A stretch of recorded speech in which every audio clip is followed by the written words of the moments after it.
నిమిత్తము ఎవరు బయటికి వెళ్ళినా అందరూ కూడా వాక్యము చాలా అవసరము. ఓ మనిషి మారడానికేనను, ఓ మనిషి బ్రతుకు మార్చుకోవడానికేనను, ఓ మనిషి సంతోషముగా ఉండడానికేనను, ఓ మనిషి దేవుని వాక్యము చేత కష్టపడడానికేనను, నడవడానికేనను వాక్యము చాలా అవసరము. దేవుని వాక్యము మార్చేది, దేవుని వాక్కు బ్రతుకును మార్చేది, దేవుని వాక్కు జీవితాన్ని మార్చేది, దేవుని వాక్కు పరిస్థితులను మార్చేది కనుక ఆ వాక్యమును ఎవరైనా నిర్లక్ష్యం చేస్తే అది మీకు మంచిది కాదు. వాక్యము చాలా శక్తి కలిగినది, అందుకే భక్తులు పాడుచు అంటున్నారు, నీ వాక్యమే నన్ను బ్రతికించెను, బాధలలో నెమ్మదినిచ్చెను, నీ వాక్యమే బాధలలో నిలిచెను, కృపాశక్తి దయాశక్తి సంపూర్ణుడా, వాక్యమై యేసు నిలిచెను, కృపాశక్తి దయాశక్తి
చనిపోతారేమో అన్నట్లుగా నిదానంగా నడుస్తారంట. ఎలా నడుస్తారు చెప్పండి?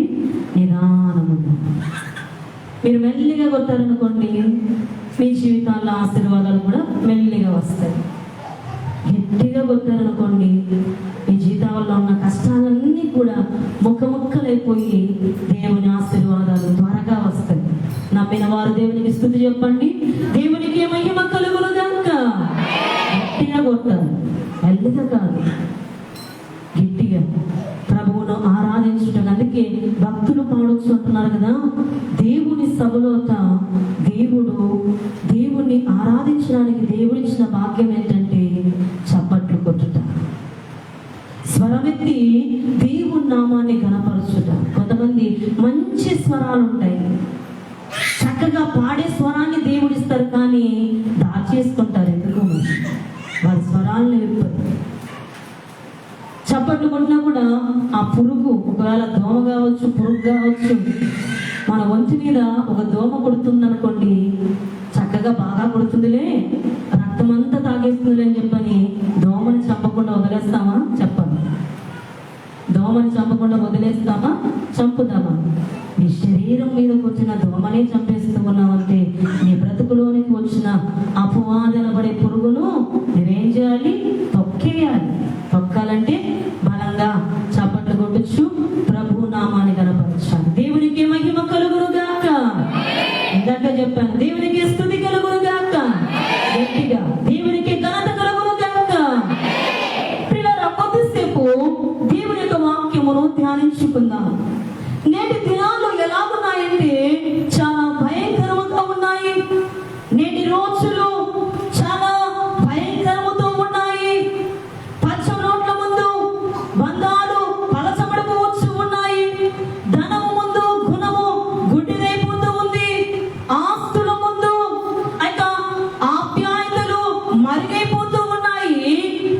అందుకే మనుషులైన వారి మధ్యలో ప్రేమ చల్లారిపోతూ ఉంది. ఆ ప్రేమ లేనందును బట్టి, ఆప్యాయత లేనందును బట్టి ఇంకా వారి మధ్యలో బంధాలు తెగిపోతూ ఉన్నాయి. మనుషుల మధ్యలో బంధాలు తెగిపోతూ ఉన్నాయి. బంధాలు దూరమైపోతూ ఉన్నాయి.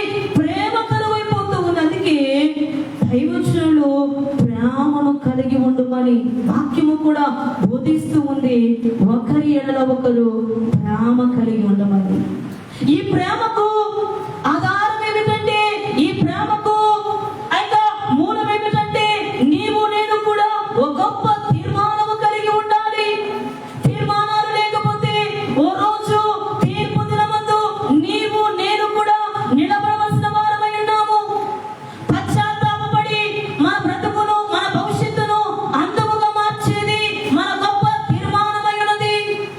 మన కుటుంబాలను సమాధానముతో నింపేది, మన కుటుంబాలలో శాంతిని నెలకొల్పేది ఏమిటంటే నీవు నేను చేసుకునే తీర్మానమే. ఈనాటి వాక్య అంశం ఏమిటంటే తీర్మానము. తీర్మానములు బైబిల్ గ్రంథములో అనేకమైన భక్తులైన వారు చేసిన ఆ యొక్క తీర్మానములను మనము జ్ఞాపకము చేసుకుందాము. మొట్టమొదటిగా రూతు గ్రంథము 1వ అధ్యాయము 10వ వచనంలో చూసినట్లయితే ఇక్కడ రూతు మనకు కనబడుచు ఉన్నది. ఈమె ఎలాగ ఉన్నదంటే నీతిగా ఉన్నది. నీతిమంతురాలుగా బైబిల్ చరిత్రలో నిలిచిపోయిన స్త్రీగా కనబడుచు ఉన్నది. ఈమె యొక్క తీర్మానం ఏమిటంటే రూతు గ్రంథము 1వ అధ్యాయము 10వ వచనంలో చూసినట్లయితే అంతటా వారు ఎలుగెత్తి ఏడ్చి నీ ప్రజల యుద్ధకు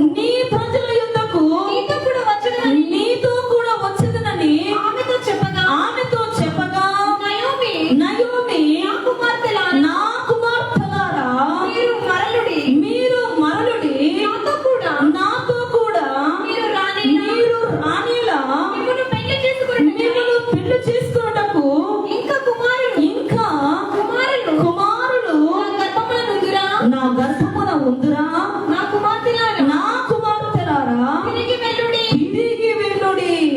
ఇక్కడ చూస్తూ ఉన్నట్లరా, ఇక్కడ ఇద్దరు అత్త కోడళ్ళు మనకు కనబడుతూ ఉన్నారు. అత్తేమో నయోమి, కోడలేమో రూతు కనబడుతూ ఉన్నారు.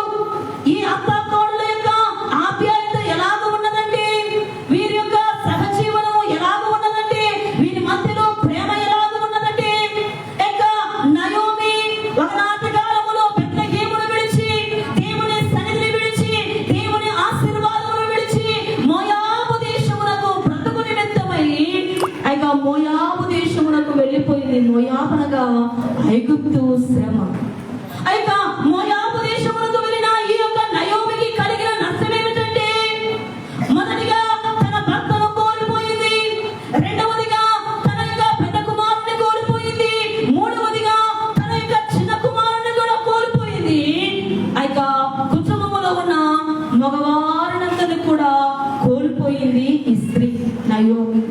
ఇక ఆమె అనుకుంటూ ఉంది, ఈ యొక్క నేను మోయాబు దేశమునకు వచ్చాను కనుక నా కుటుంబములో ఇంతటి శ్రమలు కలిగాయి, నేను మరలా నా దేశమునకు తిరిగి వెళ్ళాలి, నా ప్రాంతమునకు తిరిగి వెళ్ళాలని చెప్పి ప్రయాణమై బెత్లెహేమునకు వెలుచు ఉండగా ఈ యొక్క ఇద్దరు కోడళ్ళు కూడా ఆమెను వెంబడిస్తూ ఉన్నారు. దేవునికి మహిమ కలుగును గాక. అమ్మ తలలు కిందికి వేయద్దు.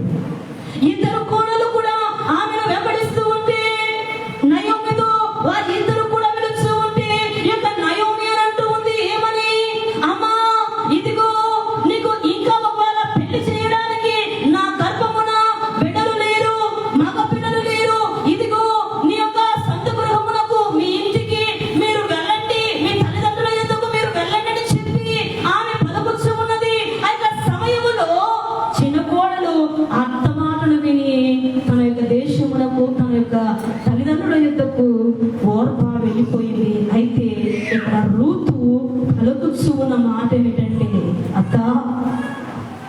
అత్తమ్మా ఇదిగో నా తల్లిదండ్రులను విడిచి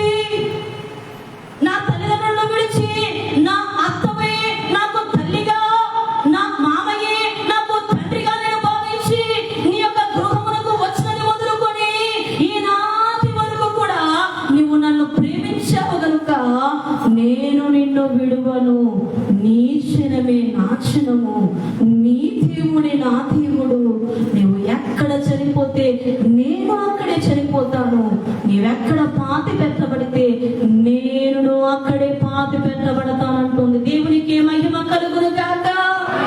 ఈ అత్త కోడల మధ్య ఎంతటి ప్రేమ ఉండకపోతే, ఈ అత్త కోడల మధ్య ఎంతటి సఖ్యమైన అనుబంధము కలిగి లేకపోతే నీ దేవుడే నా దేవుడు అంటూ ఉంది, నీ క్షణమే నా క్షణం అంటూ ఉంది, నీ యొక్క ప్రాంతమే నా ప్రాంతం అంటుంది, నీవెక్కడ చనిపోతే నేను అక్కడే చనిపోతానంటుంది, నీవెక్కడ పాత పెట్టబడితే నేను అక్కడే పాత పెట్టబడతానంటుంది.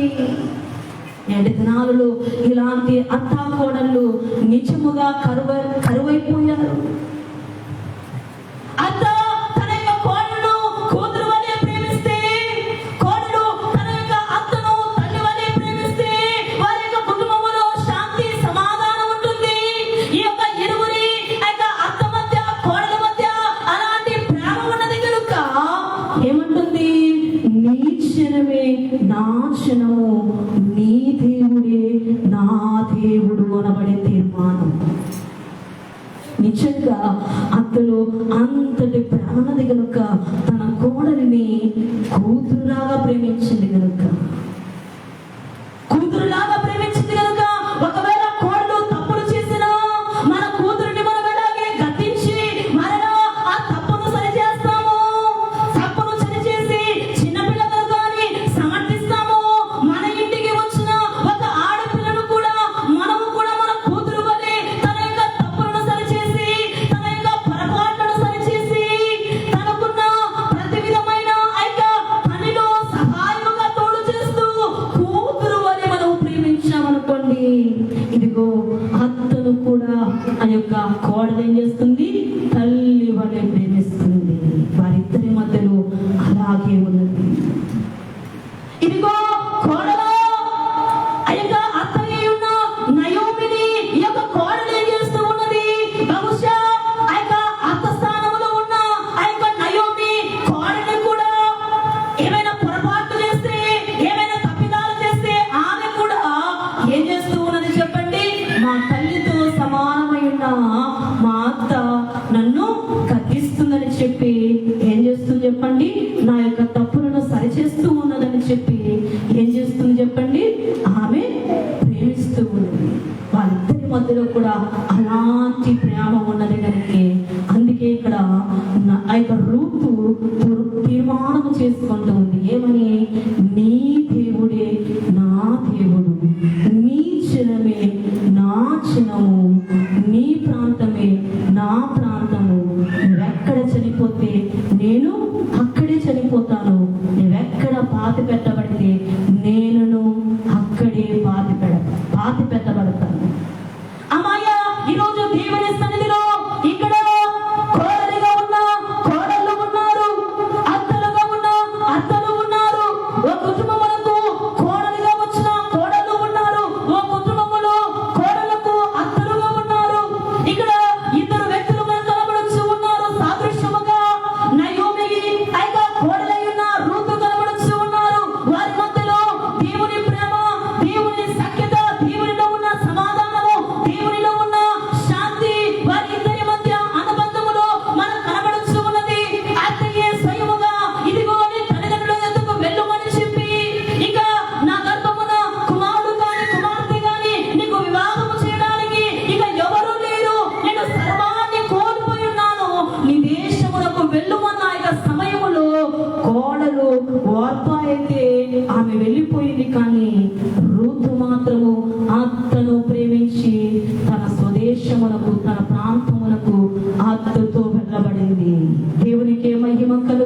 గాక.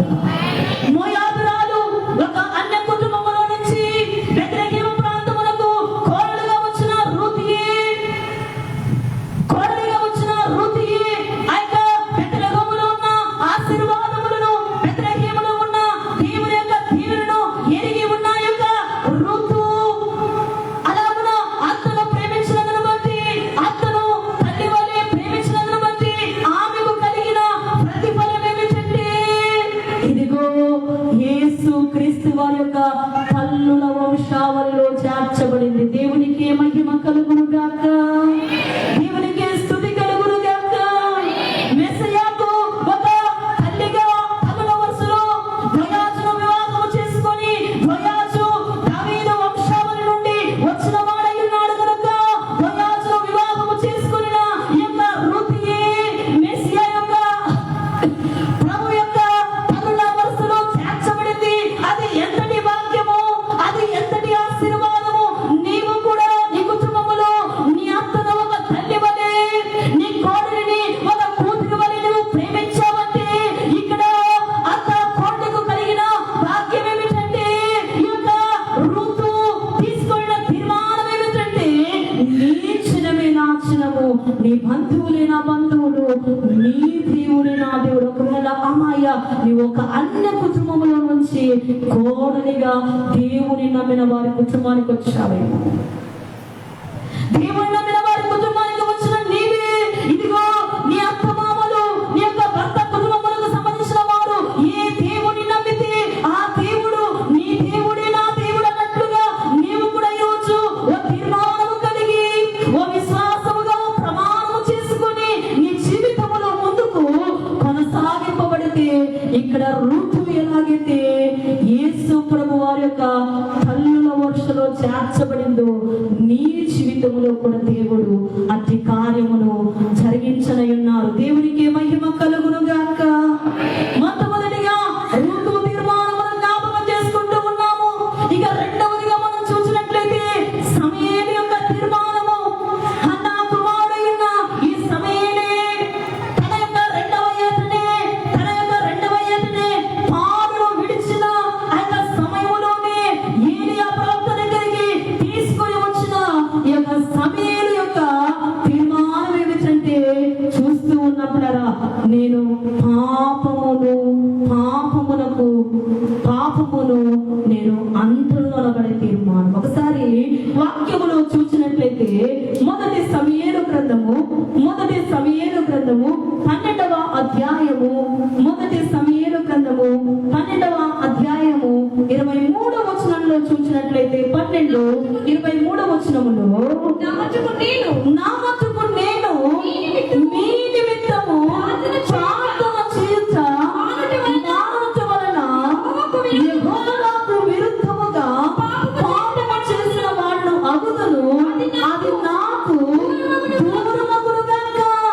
కానీ శ్రేష్టమైన చక్కని మార్గమును మీకు బోధిస్తూ ఉన్నాను. ఇక్కడ చూస్తూ ఉన్నట్లరా ఏమనంటే సమూయేలు యొక్క తీర్మానము ఏమిటంటే నేను ప్రార్థన చేస్తాను, నేను మీ కొరకు ప్రార్థన చేస్తాను. ఒకవేళ నేను మీ కొరకు ప్రార్థన చేయకపోతే అది పాపమగును గనుక నేను ప్రార్థన చేస్తాను అనబడే తీర్మానమును ఇక్కడ చేసుకున్నాడు. అందుకే అలాంటి తీర్మానము కలిగి ఉన్నాడు కనుక ఇశ్రాయేలు యొక్క చరిత్రలో తనదైన శైలిలో తన యొక్క ముద్రను యొక్క సమూయేలు ఎలాగ వేసుకున్నాడంటే గొప్ప వ్యక్తిగా, దేవుణ్ణి ప్రార్థించేవాడిగా, దేవుని యొక్క చరిత్రలో ఆయన నిలిచిపోయిన వాడిగా యొక్క సమూయేలు కనబడుతూ ఉన్నాడు. నీ జీవితంలో కూడా దేవుని కంటే ఒక సమయాన్ని ఏర్పరచుకొని, దేవునికి ప్రార్థన కంటూ ఒక సమయాన్ని నీవు వెచ్చించుకొని ఆ సమయంలో ప్రభువులకు కనుక నీవు ప్రార్థన చేశావంటే నీ కుటుంబంలో ఏ చీకటి ఉండదు, ఏ కష్టం ఉండదు, ఏ బాధ ఉండదు. అందుకే ప్రార్థన వలనే పయనము, ప్రార్థనే ప్రాకారము, ప్రార్థనే ప్రాముఖ్యము, ప్రార్థన లేనిదే పరాజయము. ప్రార్థన వలనే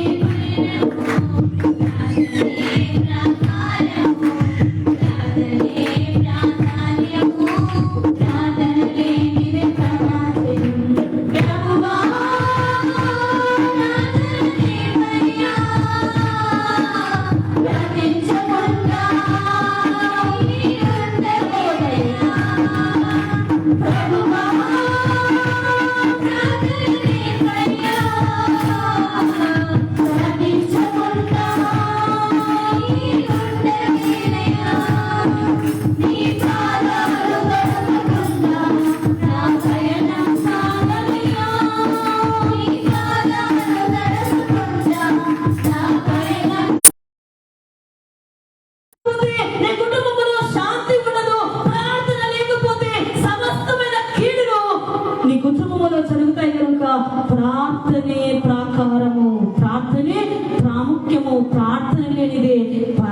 పరాజయం. అందుకే కొన్ని కుటుంబాలలో ఏ పని చేసినా కూడా పరాజయం అయిపోతూ ఉంటుంది. అంటే అపజయాలు. ఏ పనిలో కూడా స్థిరత్వం ఉండదు, ఏ పనిలో కూడా లాభం ఉండదు, ఏ పనిలో కూడా వృద్ధి ఉండదు, ఏ పనిలో కూడా ఫలింపు ఉండదు.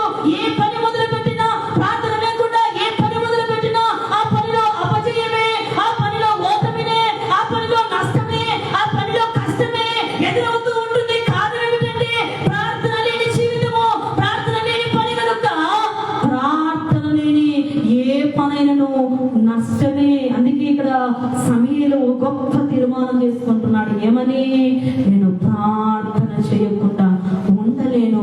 ఒకవేళ ప్రార్థన నేను మానేస్తే అది నా దృష్టికి ఏమవుతుందంట చెప్పండి? పాపం అవుతుంది. ఏమవుతుందంట? పాపం. ఎంతమంది అతి తీర్మానములు కలిగి ఉన్నారు? ప్రార్థించే స్త్రీలుగా ఉన్నారా? ప్రార్థించే కుమారులుగా ఉన్నారా? నీ కుటుంబంలో ప్రార్థన అనబడే ధూపము దేవునికి వెలుచు ఉన్నదా? ప్రార్థన అనబడే ఆ యొక్క కార్యము నీ కుటుంబం నుంచి దేవుని సన్నిధికి చేర్చబడుచు ఉన్నదా? ప్రార్థన అనబడే ధూపము లేకపోతే ఆ కుటుంబంలో ఎంతగా దేవుని సన్నిధికి వచ్చినా ఆశీర్వాదం ఉండదు. ప్రార్థన అనబడే ధూపము నీ నుంచి, నీ మెడల నుంచి దేవునికి వెలుచు ఉంటేనే నీ కుటుంబంలో ఆశీర్వాదము, నీ కుటుంబంలో దీవెన ఉంటుంది. ప్రార్థన లేకపోతే పరాజయములు, అపజయములు, మోసములు తథ్యము కనుక ప్రార్థన చాలా అవసరం. అందుకే ఇక్కడ భక్తుడు పాడొచ్చు ఉన్నాడు. ఏమని? ప్రార్థించకుండా నేను ఉండలేనయ్యా, ప్రార్థించకుండా నా జీవితం ఉండలేదు, నేను ఉండలేను. ప్రార్థన నాకు అవసరము, నా ఆత్మీయతకు అవసరము, నా కుటుంబానికి అవసరము, నా దేవునిలో నేను ముందుకు వెళ్ళడానికి నాకు ప్రార్థన అవసరం అని చెప్పి తీర్మానం చేసుకుంటూ ఉన్నాడు. దేవుని సన్నిధిలోనికి వచ్చిన నీవే, నీ గొప్ప తీర్మానం ఎలా ఉండాలంటే ప్రార్థన లేనిదే నా జీవితము నాశనమగును, ప్రార్థనే నాకు ఆధారం అనబడే విశ్వాసములోనికి నీవు నడిపింపబడాలి. దేవునికి మహిమ కలుగును గాక. అర్థమవుతుందా? అర్థమవుతుందా చెప్పండి. అర్థమవుతుందా? అర్థమవట్లేదా? అర్థమవట్లేదా? గట్టిగా చెప్పండి. ఊరుకున్నంత ఉత్తమం లేదు, గోడుగున్నంత సుఖము. ఏమంటే ఏమవుతుందో, ఏది మా ఇంటికి వస్తుందో నేడు ప్రజలు అలాగే ఉన్నారండి. నిజంగా మీరు అలాగే లేరండి మనుషులు. మీరు మాట్లాడతారు. అర్థమవుతుందా? అర్థమవుతుందా చెప్పాలి. గట్టిగా చెప్పండి అమ్మా. మాకు చెడ్డ పేరుంది. ఏమని? ఎవరితో అయినా గొడవడాలంటే ముందుగా ఉంటామంట. అవునా కదా? అది అత్తతోనైనా, అది అత్తతోనైనా, గొడవతోనైనా, ఇరిగించు పొరిగించు వారితోనైనా గొడవడాలంటే గట్టిగా నోరు లేస్తాయట. దేవుని మందిరంలో మాత్రము మియామేవు అంటే పెళ్లి టైపులు అన్నమాట. అమ్మో మీరు నోరే తెరువరు అన్నట్లుగా నటిస్తారట. గట్టిగా చెప్పండి. అర్థమవుతుందా? అర్థమవట్లేదా? దేవునికే మహిమ కలుగును గాక, దేవునికే స్తుతి కలుగును గాక. రూతు తీర్మానమును విన్నాము, సమూయేలు తీర్మానమును విన్నాము. ఇక మూడవదిగా ఏమిటంటే యెహోషువ తీర్మానం. ఏమిటంటే అస్థిరులై ఉన్న ఇశ్రాయేలుల మధ్యలో కాపురం చేస్తూ ఉన్న యొక్క యెహోషువ తీర్మానం ఏమిటంటే చెడ్డ బుద్ధి కలిగిన యొక్క ఇశ్రాయేలుల వారి మధ్యలో నివాసము చేస్తూ ఉన్న యొక్క యెహోషువ తీర్మానం ఏమిటంటే మూర్ఖపు ప్రవర్తన. ఏది చెప్పినా కూర్చోవాలి. కూర్చో సతీష్, కూర్చోనండి. తిరగదు, అటు ఇటు తిరగదు, కూర్చోనండి. యెహోషువ తీర్మానం ఏమిటంటే, ఆయన తీర్మానం ఏమిటంటే మూర్ఖపు ప్రవర్తన. ఏ మాట చెప్పినా కూడా వినని ప్రజల మధ్యలో ఎంతో మంది నాయకులు వారిని నడిపించిన దేవుని కార్యాలు వారి ముందు ఆయన దేవుడు చేసినా కూడా నమ్మని ఇశ్రాయేలు వారు మూర్ఖపు ప్రవర్తన కలిగిన ఇశ్రాయేలు వారి మధ్యలో నివాసము చేస్తూ ఉన్న ఈ యొక్క యెహోషువ తీర్మానం ఏమిటంటే, మీరు ఎవరిని సేవింపగోరినా నేనును నా ఇంటి వారును యెహోవాను మాత్రమే సేవిస్తామనబడే తీర్మానం. బోలో యేసు మహారాజుకు. కొంతమంది చూస్తూ ఉంటాము, మా ఇంటి దేవుడు, మా ఇంటి దేవతని చెప్పి కొంతమంది ఏం చేస్తూ ఉంటారు? అన్య విగ్రహారాధన చేస్తూ ఉంటారు, వాటికి మొక్కుచ్చు ఉంటారు. కానీ ఇక్కడ యెహోషువ తాను చేసుకుంటూ ఉన్న తీర్మానం ఏమిటంటే ఇశ్రాయేలు ఎవరినైనా చేసుకోనండి, దేనినైనా పూజించండి, కానీ నేనును నా కుటుంబమును యెహోవాను మాత్రమే సేవిస్తామనబడే తీర్మానము. నీవు ఆ తీర్మానాన్ని కలిగి ఉన్నావా? లేదా నీ కుటుంబాన్ని విడిచిపెట్టి నీవు మాత్రమే మంచి మార్గమును ఎంచుకొని, సత్యమైన మార్గమును ఎంచుకొని, దేవుని సన్నిధిని విడిచి లోకానుసారముగా లోక సంబంధమైన వాటికి పూజిస్తూ ఉన్నావా? ఆజ్ఞలో ఒక ఆజ్ఞ, నేను తప్ప మీకు ఇక ఒక దేవుడు లేడు, నన్ను మాత్రమే మీరు నమస్కరించాలి, వేదికను మొరక్కకూడదనబడి మాత్రం మనం చూస్తూ ఇక్కడ యెహోషువ తీర్మానం ఏమిటంటే, నేను నా ఇంటి వారు. నిజంగా కొన్ని కుటుంబాలు మనం చూసినట్లయితే కుటుంబములో భర్త వస్తూ ఉంటాడు, లేదా భార్య వస్తూ ఉంటుంది, లేదా బిడ్డలు వస్తూ ఉంటారు, కానీ సంపూర్ణముగా కుటుంబం అంతా కూడా దేవుని సన్నిధికి రావడము అరుదుగా ఉంటుంది. కానీ ఇక్కడ తీర్మానం ఏమిటి? యెహోషువ తీర్మానము, నేను నా ఇంటి వారును దేవుని తప్ప, యెహోవాని తప్ప, సత్యమైన మార్గము తప్ప ఇక ఏది మాకు వద్దు, నా దేవుని నేను నా కుటుంబము కూడా సేవిస్తామనబడే తీర్మానము. యెహోషువ గ్రంథము 24వ అధ్యాయము 15వ వచనంలో మనం చూసినట్లయితే, యెహోషువ 24:15 వచనములో యెహోవాను సేవించుట మీ దృష్టికి కీడని తోచిన ఎడల మీరు ఎవరిని సేవించుదరో నది అతనిని మీ పితరులు సేవించిన మీ పితరులు సేవించిన దేవతలను సేవించుదరో అమరులైన దేశమున మీరు నివసించుచున్నారే, వారి దేవతలను సేవించుదరో నేడు మీరు కోరుకునడి, మీరు ఎవరిని సేవించుదరో కోరుకునినను నేను నా ఇంటి వారును యెహోవాను మాత్రమే సేవించదము. బలో యేసు మహారాజుకు ఎంతటి గొప్ప తీర్మానము! కొన్ని కుటుంబాలలో భర్త ఒక వైపు ఉంటే భార్య ఒక వైపు ఉంటుంది, తల్లిదండ్రులైన వారు ఒక వైపు ఉంటే బిడ్డలు ఒక వైపు ఉంటారు. అది మీకు ఆశీర్వాదము కాదు, అది మీకు మంచిది కాదు. ఇక్కడ చూస్తూ ఉన్నాము యెహోషువ యొక్క తీర్మానం ఏమిటంటే, నీవు నీ పితరుల దేవతలైన పూజించుకో, అయితే నీ ఇంటి వారి యొక్క దేవతలైన పూజించుకో. ఇదిగో నేను నా ఇంటి వారుడు మాత్రము ఎవరిని సేవిస్తామని అంటున్నారు? యెహోవాను మాత్రమే సేవిస్తాము. నేటి దినాలలో చాలా మంది కూడా ఉంటారా, అన్యులైన వారి మధ్యలో నివాసము చేస్తూ ఉంటారు, తాగుబోతులైన వారి మధ్యలో నివాసము చేస్తూ ఉంటారు, తిరుగుబోతులైన వారి మధ్యలో నివాసము చేస్తూ ఉంటారు, చెడ్డ పనులు చేయు వారి యొక్క మధ్యలో నివాసము చేస్తూ ఉంటారు. వారి మధ్యలో నీవును కూడా ఎలాగ ఉండాలి? ఇక్కడ ఇశ్రాయేలు వారి మధ్యలో యెహోషువ కాపురము చేస్తూ ఉన్నాను. యెహోషువ ఉన్నను ఏం చేస్తూ ఉన్నాడు? మీరు వేటిని పూజించినా నేను నా ఇంటి వారును దేవుని మాత్రమే, యెహోవాను మాత్రమే పూజిస్తామనబడి తీర్మానం కలిగి ఉన్నాడు. బహుశా నీ చుట్టుపక్కల నీ గృహము మధ్యలో తాగుబోతులు ఉన్నారేమో, తిరుగుబోతులు ఉన్నారేమో, దేవుడంటే నచ్చని వారుగా ఉన్నారేమో, దేవుడంటే అసహ్యముగా భావించే వారు ఉన్నారేమో.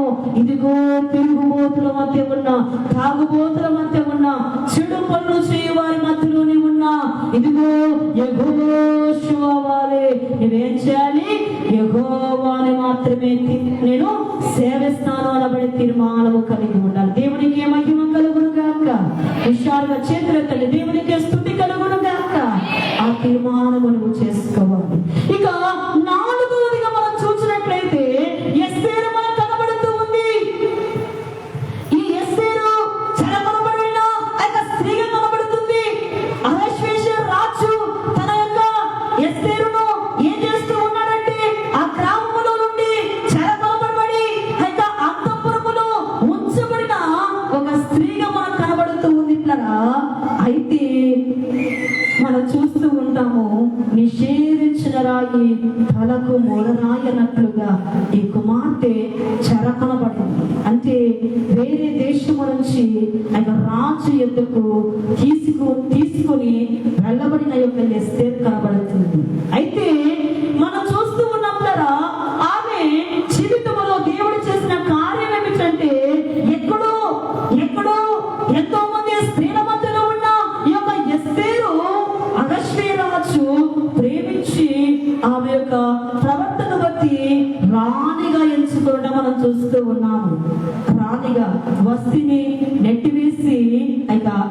అష్షూరు రాజుకు రాణిగా మారిపోయిన విధానమంతయు కూడా మనము ఎరిగిన వారమై ఉన్నాము. అయితే ఒకానొక సమయములో దుష్టుడై ఉన్న హామాను ద్వారా ఈ యొక్క ఎస్తేరు సొంత జనాంగములకు యూదులైన వారికి ఒక ప్రమాదము కలిగింది.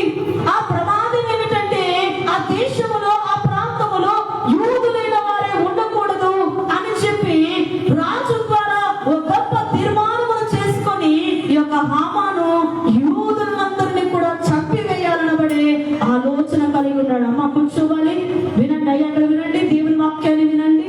దేవునికి మహిమ కలుగును గాక, దేవునికి స్తుతి కలుగును గాక.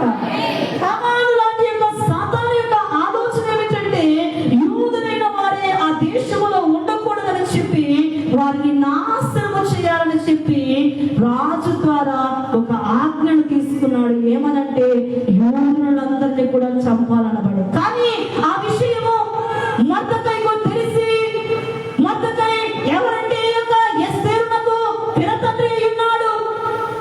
ఈ ఎస్తేరును పెంచిన ఆ యొక్క వ్యక్తి అయి ఉన్నాడు. ఈ యొక్క మొర్దెకైకి తెలిసి ఆ విషయమును ఆ యొక్క కోటలో ఉన్న ఎస్తేరుకు తెలియజేస్తాడు. అప్పుడు ఎస్తేరు ఏమనంటూ ఉన్నదంటే, ఏమని తీర్మానం చేసుకుంటూ ఉందంటే, హామాను ద్వారా మరణము అయ్యే పరిస్థితి రాక ఆలస్యము చేయకుండా అత్యవసరమైన పరిస్థితులలో నడుము కట్టి నేనును నా పనికత్తెలను ఉపవాసముందుము అని చెప్పి తీర్మానము చేసుకుని దేవునికి మహిమ కలుగును గాక. ఏం చేయాలనుకుంది?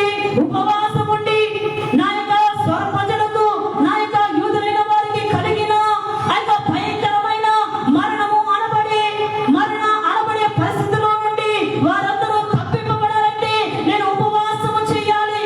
నేను నా పనికెత్తలను ఉపవాసం ఉండి ప్రార్థన చేస్తే ఆ ఉపవాస ప్రార్థన ద్వారా అపవాది లాంటి హామాను ద్వారా వచ్చిన ఆ కీడు నా ప్రజల నుండి తొలగి పోవుననబడే విశ్వాసముతో ఆమె ఉన్నది కనుక ఏం చేయాలని తీర్మానం చేసుకుంది?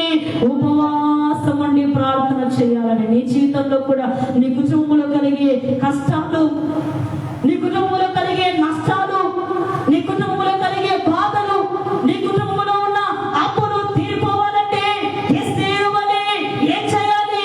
ఉపవాస ప్రార్థన. అది దేవునికి ఇష్టమైన పని. ఉపవాస ప్రార్థన అది దేవునికి ఇష్టమైన కార్యమై ఉన్నది. నీ ఉపవాసముతో ఏ పని చేసినా, ఏ ప్రార్థన చేసినా దేవుడు ఆలకించి నెరవేర్పరిచే వారై ఉన్నారు. ఇక్కడ ఉపవాసముతో తనను తన పనికత్తెలను ఉపవాసముతో ప్రార్థన చేయగా ఆయన యూదులైన వారి మీదకి వచ్చిన ఆ యొక్క ఉరి మరణము హామాను మీదకి తిరిగి వెళ్ళే కార్యము. దేవునికి మహిమ కలుగును గాక. నీ జీవితంలో కూడా సాతాను లాంటి కార్యాలు, అపవాది దురాత్మలు కార్యాలు ఏవి పని చేస్తూ ఉన్నా అవి వెడలిపోవాలంటే, నశించిపోవాలంటే ఏం చేయాలో చెప్పండి? ఉపవాస ప్రార్థన. ఎస్తేరు వలె ఉపవాసం ఉండి ప్రార్థన చేస్తానని తీర్మానము చేసుకోవాలి. మొదటిగా రూతు తీర్మానము, నీ దేవుడే నా దేవుడు, నీ చిన్నమే నా చిన్నమనబడే తీర్మానం. సమయంలో ప్రార్థన చేయకుండా నేను ఉండలేను, ప్రార్థన చేయకపోతే అది పాపమగుననబడే తీర్మానము. మూడవదిగా యెహోషువ, మీరు ఏ దేవతలను పూజించినా నేను నా యజమానును యెహోవాను మాత్రమే పూజిస్తామనబడే తీర్మానము. ఎస్తేరు తన యొక్క యూదులైన వారి కొరకు ఏ తీర్మానము? ఉపవాసం ఉండి ప్రార్థన చేస్తామనబడే తీర్మానము. ఇక చివరిగా మనం చూసినట్లయితే దావీదు రాజు యొక్క తీర్మానము. 132వ సంకీర్తన 5వ వచనంలో మనం చూసినట్లయితే 132 వచనములో 132వ సంకీర్తన 5వ వచనములో యాకోబు యొక్క బలిష్ఠునికి మొక్కుబడి చేసెను. ఎట్లనగా యెహోవాకు నేనొక స్థలము చూచు వరకు యాకోబు యొక్క బలిష్ఠునికి ఒక నివాస స్థలము నేను చూచు వరకు నా వాస స్థలమైన గుడారములో నేను ప్రవేశించను. నేను పరుండు మంచము మీదకి ఎక్కను. నా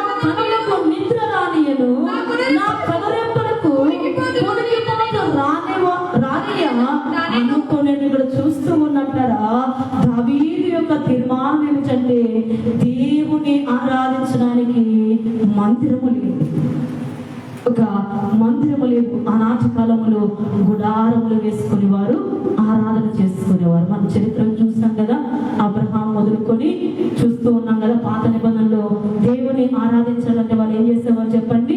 గుడారములు వేసుకునేవారు. ఆ గుడారములు శాశ్వతము కాదు, అవి ఇక్కడ వారు ఏ ప్రాంతానికి వెళితే అక్కడ తీసేయాలి, మరలా వేసుకోవాలి. అలాగున దావీదు ఇక్కడ ఏమనుకుంటూ ఉన్నాడంటే, ఆరాధించడానికి ఓ మందిరము కట్టాలి, ఓ మందిరము కట్టబడాలి, ఓ మందిరము అయితే దేవుని కొరకు నేను కట్టాలి అన్న ఆలోచన కలిగి తాను చేస్తూ ఉన్న పని ఏమిటంటే, ఆరాధించడానికి అవకాశం లేని పరిస్థితులలో దావీదు చేసిన తీర్మానం ఏమిటంటే, యెహోవాకు నేను ఒక స్థలము చూచు వరకు నా కనులకు నిద్ర రానియకూడదు. దేవునికి మహిమ కలుగును గాక.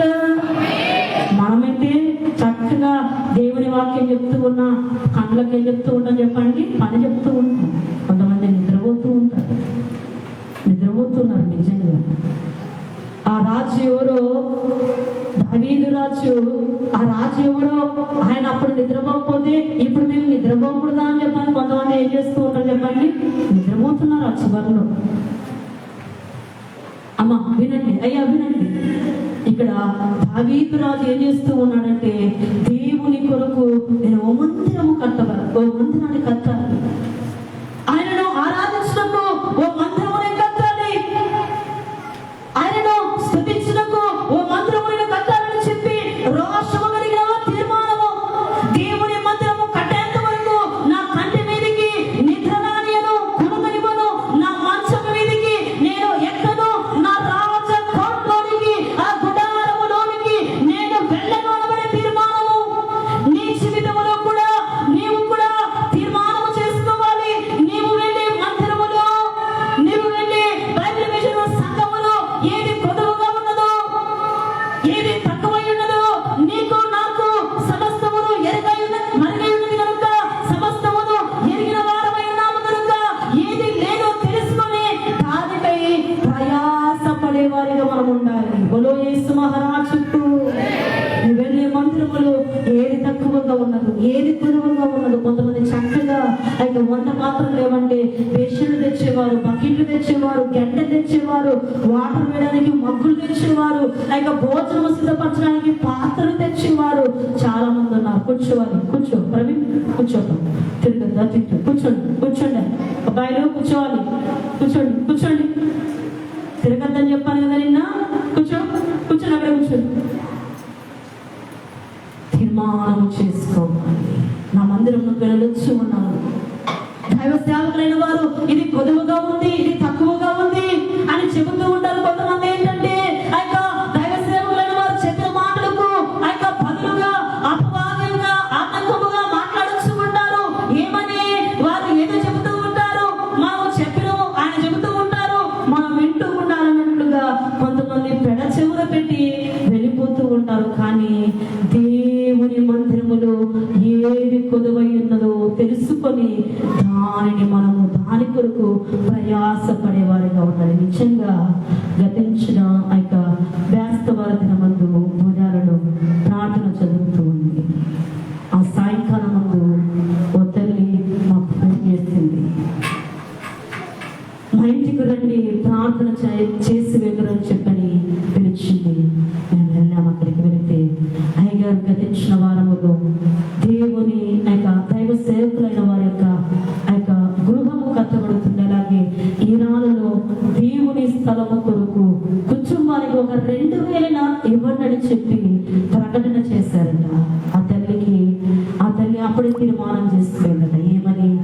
దేవుని స్థలములో, దేవుని మందిరము కట్టు పనిలో నా వంతు కూడా సాయం ఉండాలని చెప్పి ఒక 10,000 రూపాయలు కానికిచ్చింది. దేవునికి మహిమ కలుగును గాక, దేవునికి స్తుతి కలుగును గాక. అట్టి తీర్మానం నీవు కలిగి ఉండాలి. నేటి దినాల్లో ఏమి తిందుమా, ఏమి తాగుదమా, ఏమి ధరించుకుందామా అని తిరిగే వారి కొరకు, తినేవారి కొరకు, ధరించుకునే వారి కొరకు ఎంతగానో ప్రయాసపడుతూ ఉంటారు. ఈ లోకములో నీవు ఏది దేని నువ్వు సమకూర్చుకున్నా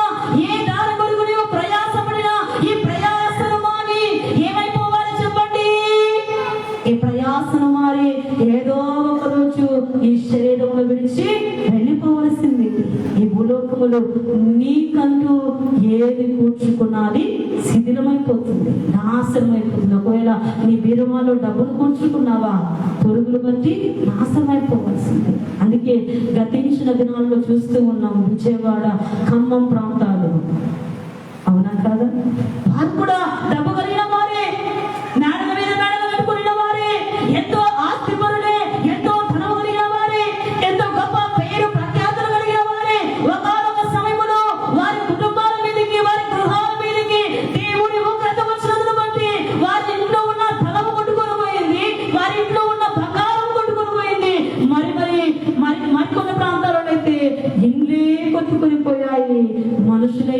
మనుషులైన వారు కూడా కొట్టుకొని వెళ్ళిపోయారు.